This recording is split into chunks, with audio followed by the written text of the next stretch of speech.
معجزه سبزیجات رنگی در جوانسازی و افزایش طول عمر. برای جوانسازی این سبزیجات رو بخور. همونطور که تو ویدیوی قبلی گفتم، سبزیجات رنگی خیلی بیشتر از آنچه که فکر میکنیم توی جوانسازی و پیشگیری و درمان بیماری‌های مختلف نقش داره که چند تاش رو ذکر کردم و اینجا امروز در ادامه به مابقی اونها اشاره میکنم. فقط حواستون به آخریش بیشتر از همه باشه و لطفا کانال من رو سابسکرایب کنید و برای دوستانتون ارسال کنید تا افراد بیشتری بتونن از مطالب علمی و موثقی که به عنوان یه متخصص در ارتباط با تغذیه و سلامتی و رسیدن به وزن ایدئال منتشر میکنم رو بهره مند بشن. یکی از مهمترین آنتی اکسیدان ها و فیتونوترینت ها فنول ها یا فلاوونوئید ها هستن که توی انگور، آلبالو و کلم قرمز موجود هستن و فراوان‌ترین این آنتی اکسیدان قوی توی کلم قرمز خیلی زیاد هست که توی سیستم سم‌زدایی کبد و کاهش سرطان ها خیلی مؤثره. پس از کلم قرمز یا بنفش اصلا غافل نشین. یه چیز جالب در مورد پیاز، البته پیاز قرمز که اونم به خاطر وجود فلاوونوئیدی به نام کوئرستین هست. تحقیقات نشون داده که افرادی که از این فلاوونوئید استفاده میکنن 21% کمتر مبتلا به بیماری‌های قلبی، عروقی و دیابت نوع 2 میشن. پس اگر سابقه همچین بیماری توی خانواده‌تون وجود داره، حتما از پیاز قرمز استفاده کنید. باز هم تاکید میکنم که یکی از انواع کلم ها رو حتما هر روز توی برنامه‌تون داشته باشید، مثل گل کلم، کلم بروکلی، کلم زرد، کلم قرمز، کلم بروکسل. چرا؟ چون اینها حاوی ماده‌ای هستند به اسم تیول که البته خود تیول هم انواع مختلف داره که چون از حوصله جمع ممکنه خارج بشه نمیخوام اینجا توضیح بدم.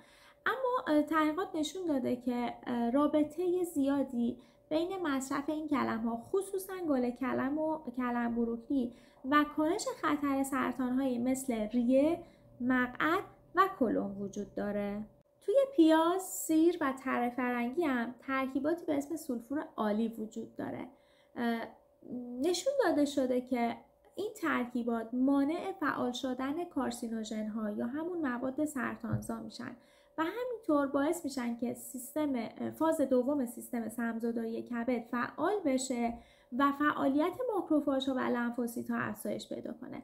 لنفوسیت ها و ماکروفاژ ها هم که میدونید بسیار در سیستم ایمنی و دفاعی بدن مؤثر هستن. خب در مورد مهمترینشون و شاید بهتر باشه بگم فراوان‌ترینشون صحبت نکردیم و اون بتا کاروتن هست. در واقع بتا کاروتن پیشساز فرم گیاهی ویتامین A هست و برعکس فرم رتینول که فرم جانوریش هستش اصلا مصرف زیادش مسمومیت زایی نداره. توی شرایط آزمایشگاهی هر 2 عدد بتا کاروتن یه دونه ویتامین A میسازه که البته این نسبت توی بدن خیلی بیشتر کاهش پیدا میکنه. بتا کاروتن توی سبزیجات نارنجی رنگ مثل هویج و کدو حلوایی به مقدار فراوان وجود داره و حتما از قدیم شنیدید که گفته میشه هویج برای سلامتی چشم خیلی خوبه. یه اثر شگفت انگیز ویتامین A هم که در واقع ویتامین A که از بتا کاروتن ساخته شده تقویت سیستم ایمنی بدن هستش که باعث افزایش مقاومت بدن تو عفونت‌های باکتریایی و ویروسی میشه.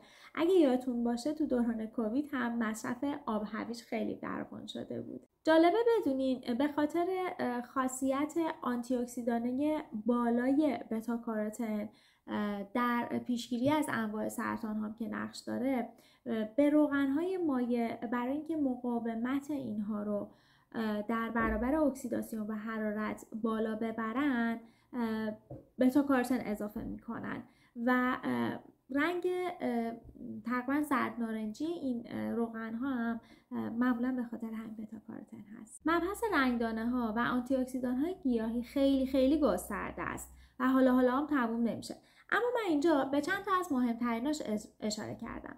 اگه دوست داشتید که بیشتر در مورد اینها ویدیو بسازم حتما تو کامنت ها بر من بنویسید. خیلی هم ممنونم از توجه شما.